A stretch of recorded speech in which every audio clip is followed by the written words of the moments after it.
Jeffrey has somehow managed to attract Jessica, and she's coming on a date with him right now. You got this, Jeffrey. We all believe in you. But then Jeffrey does something that most guys do. He begins to tell Jessica everything about his life. I work at the shop over there. I wake up at 2 p.m. sometimes. I have bad mental health. I'm really actually quite lonely. I love to play League of Legends and Valorant, and I have the anxious attachment style. Jessica gets less and less attracted to him as the date goes on, and she starts to even feel a little bit repulsed by him. After the date, she doesn't even reply to any more of his messages. She's just ghosted him.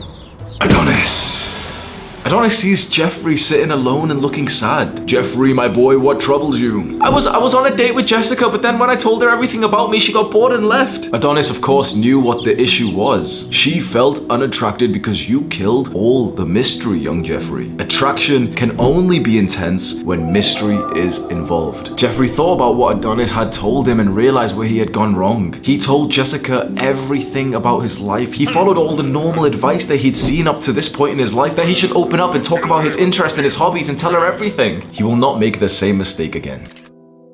I want you to picture this scene. I'm 17, almost 18 years old, and I'm just getting a little bit comfortable texting girls, and they're actually replying to me for the first time in my life. I'm about to go on to some dates. So imagine I've got a date booked and we're gonna go meet in town center at a cafe, get some coffee and just walk around. And imagine the date is booked 3 days from now on Friday. Do you think I would have left it there? Or do you think younger me would have been one of those guys, maybe like yourself, who would have continued to keep on texting her? So hey, what are you doing right now? And she just replies with a one-word answer: TV, Netflix, eating. And then a small message after that: WBU, like, what about you? Oh yeah, she replied, okay. And she asked me the question as well. Yeah, I'm just and of course I knew at that point I'm not gonna like tell her that I'm playing video games or whatever I was really doing, like fapping or something. I'm not gonna, oh, I'm fapping, by the way, I'm on page 63 of up right now. I was gonna tell her, so, oh, you know, I'm in the gym, it's chest day today.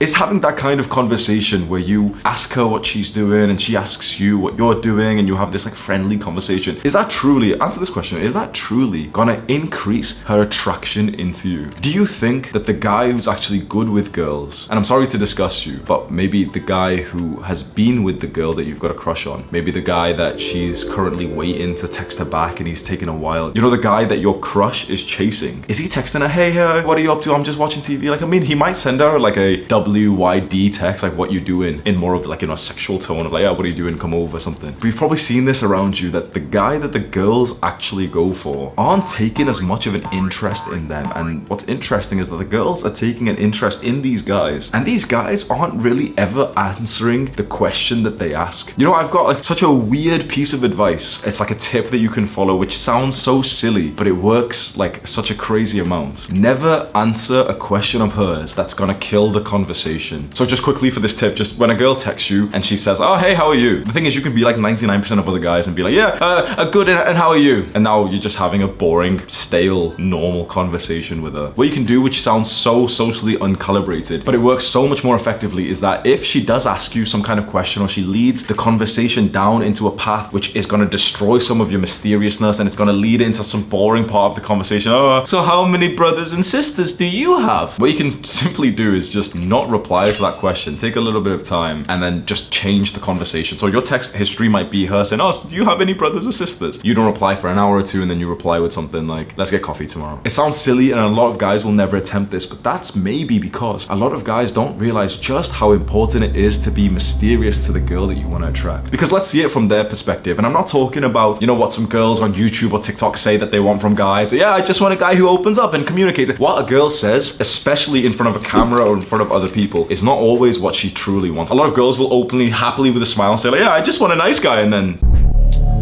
So first of all, the videos that you've seen of girls even saying what they want, sometimes, or a lot of the times, aren't even truly what they want. Let's actually look at it from her primal brain. Imagine a woman as a cave woman, primal, animalistic, no social conditioning whatsoever. Because our brains are relatively the same as the caveman days. So she has these primal desires inside of her. What are they? Well, of course she wants a strong, masculine man who can provide and protect for her. And how can she tell that he is this strong and masculine man? Sure, she could, you know, she could look at you and see, okay, oh, he is strong. He goes to the gym. Nice, nice. But you know, one of the greatest assets, one of the best things that happens in a woman's mind for you, that you're probably ruining with every girl that you speak to. Women's minds have a lot of fantasy. If she likes you, she will fantasize about you. And if she does not know what you're currently doing, most of the time, she will fantasize about you way more positively, way better than what you're actually doing. Her perspective of you, if she likes you, right? If you're some chump who's like, she's not replying to, then obviously like this isn't gonna help. But if she does have like a little bit of crush on you, maybe if she's met you for some dates, maybe if you've like kissed her or held her hand, or you've got it even more serious and intimate than that, if she does actually like you, trust me when I say that she is fantasizing about you just through the day, and she's wondering what you're doing. In the primal caveman days, you left the cave, and she's thinking of, I was gonna say the dinosaurs that you were beating up, but I don't think dinosaurs were, but you know, she's thinking of like, what if he gets hunted down by a saber-toothed tiger? No, he'd survive. Yeah, he'd survive. What if there's another caveman who's aggressive? No, he'd probably win because I've seen him fight. And if we just translate that to the modern day, and she, again, the caveat is that she likes you, well then she's thinking, wait, what is he doing right now? He's finished work, he's not replied just yet. Is he with other girls? No, he'll just be with his friends. I wonder which friends he's with. Maybe he's at the gym building muscle, but what if girls are looking at him when he's in the gym building muscle? Who is he messaging right now? And of course, you know, these thoughts are kind of a little bit negative, especially for her, you know, mental sake. But this is usually the dynamic of a woman who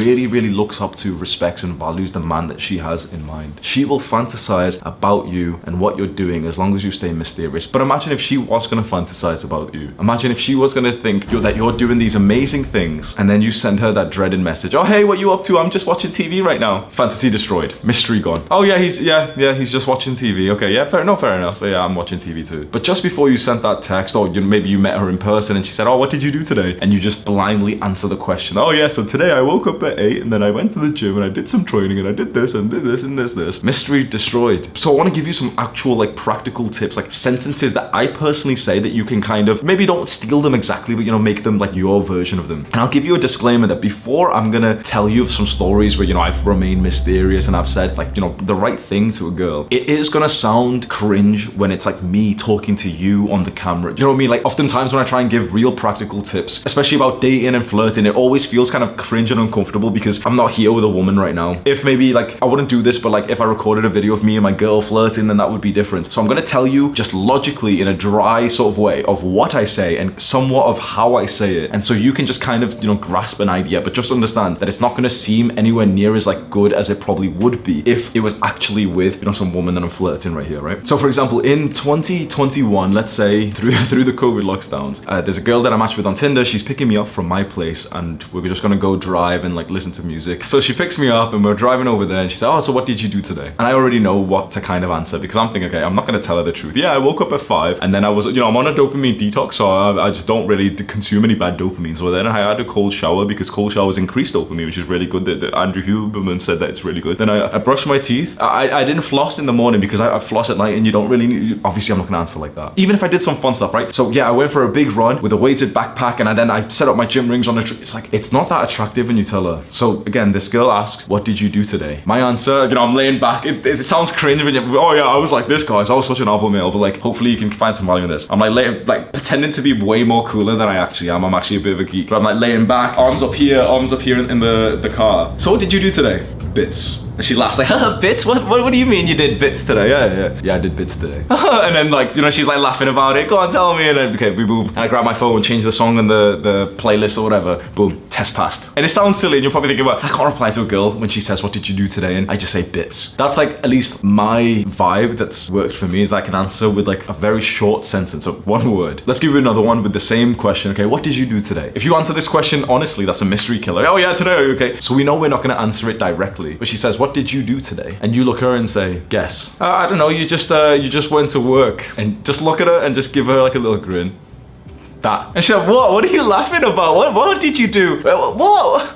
Nice. Now you're getting somewhere, because if you just answered it, yeah, I went to work, yeah, I work at that show. She's like, oh, okay, yeah, fair enough, and yeah, and then you say, oh, what did you do? Oh, yeah, I just went on Netflix too. But you can literally just look into her eyes and just say, guess. And whatever she guesses, just keep looking and just almost laugh as if she's totally oblivious to what you really did. Like she's so off. Just that, she's gonna be thinking about 50 different things that you did today. That's powerful. And this is a very, very specific example that I can think of right now of like a broad personality, like style change that you could make of becoming more mysterious, but hopefully you can see what I'm getting at here. But you might think, wait, Hams, okay, this could maybe work with some broken Western women that I met on Tinder 2 years ago. It's okay, fair enough. But this wouldn't really work with my wife though. No, my brother. This is 10 times more important to use on your wife. 100 times more important. This is where guys get messed up. Guys think that these like tips that you're learning here are only for, you know, casual degenerate stuff. And yeah, it's, you know, I just want to be totally honest and comfortable with, you know, my woman. Like, you know, when I really get married, then I'm just gonna be normal with her. No, no, no. You have to understand that, especially with a marriage or the mother of your children or a serious relationship, the girl that you're totally in love with, especially with her, that's when these small things matter the most. Because you want to know that probably the #1 thing that destroys relationships, you know, the statistics from like scientists and researchers say it's like financial issues and all this stuff and stress. It's not. There's something that they can't measure, but there is one absolute killer of relationships, and it's probably ended all of your previous relationships, all of mine, everyone that you see around you. It starts with the same core problem. And then, you know, it's like, oh, the financial stress is annoying us now, we're gonna get a divorce. Okay, fine. But there's one main issue that causes all relationships to break, and it's depolarization. Depolarization is when a man and a woman start to become too similar, equals. And soon enough, they're more like friends than they are lovers. Because when you met, you were so mysterious to her and she was so exciting for you. There was so much energy, so much newness to your relationship. And it is extremely rare